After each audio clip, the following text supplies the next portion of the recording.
Hello everyone, welcome back. Let's talk about another medium problem on Leetcode today. Find elements in a contaminated binary tree, Leetcode 1261. If you are new to the channel, consider subscribing. I try to make daily videos on the problems related to data structures and algorithm, including detailed explanations, optimized solutions, and step-by-step walkthroughs to help you improve your coding skills. Now to the problem. In this problem, we are given a binary tree with the following rules. The root node's value should be equal to 0, like we see here.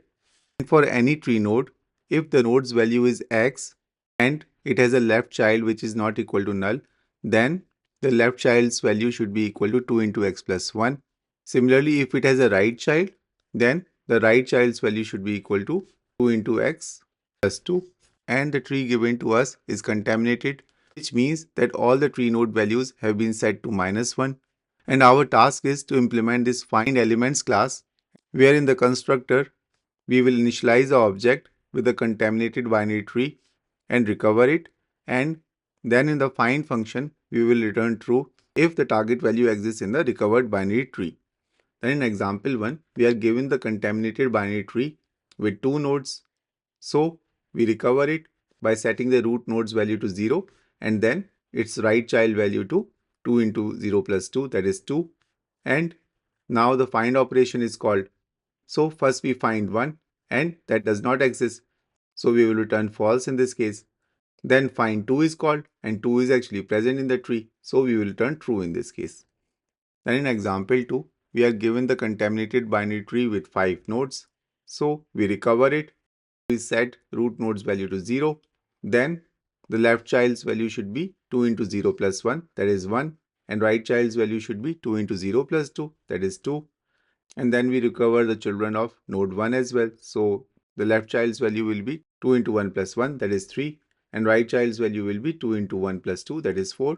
So now we have recovered the whole tree and we can take the find operations. So first we find 1 and 1 exists, so we will return true in this case. Then we find 3 and 3 also exists in the tree, so we will return true in this case as well. And finally, it searched for node 5 which does not exist in the tree, so we will return false in this case. Now our goal is to recover the original values of the binary tree before it was contaminated.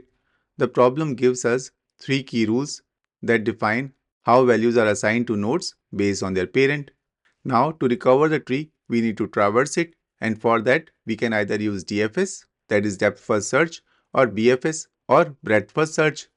And given the inherently recursive nature of the problem, which we'll see shortly, today we'll solve this problem using DFS.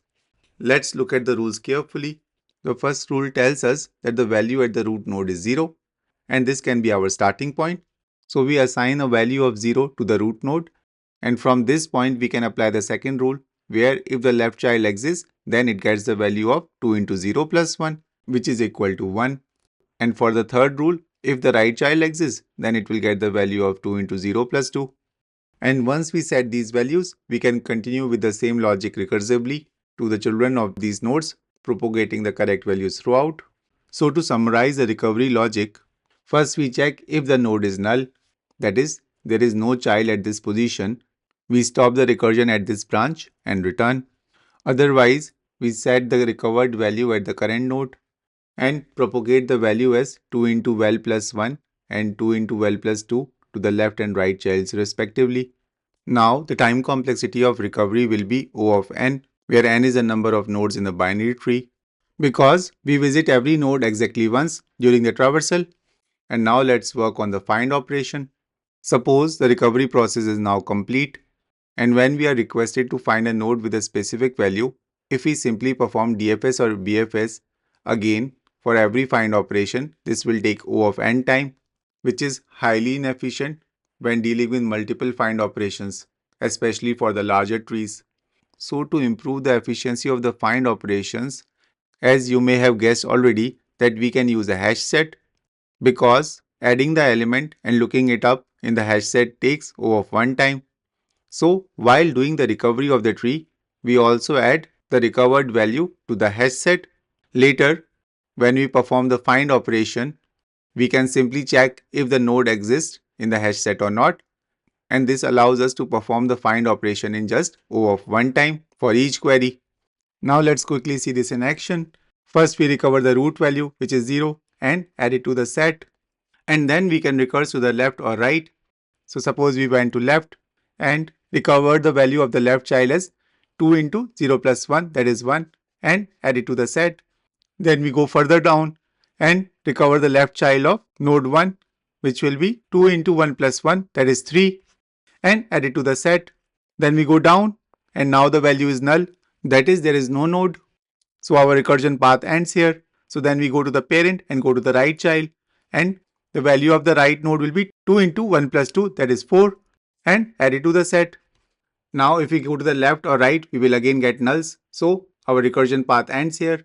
So we come back to the parent, and as we have visited both its child, we go up to its parent and go to the right, and the value for the right child of 0 will be 2 into 0 plus 2, that is 2, and add it to the hash set. And now when later find is called, when we check for find 1, it is present in the set, so we will return true. Then find 3 is called and it is also present in the set, so we will return true. And finally find 5 is called, which is not present in the hash set, so we will return false in this case. Here is the quick implementation of the logic in Java and Python, with Java on left and Python on right.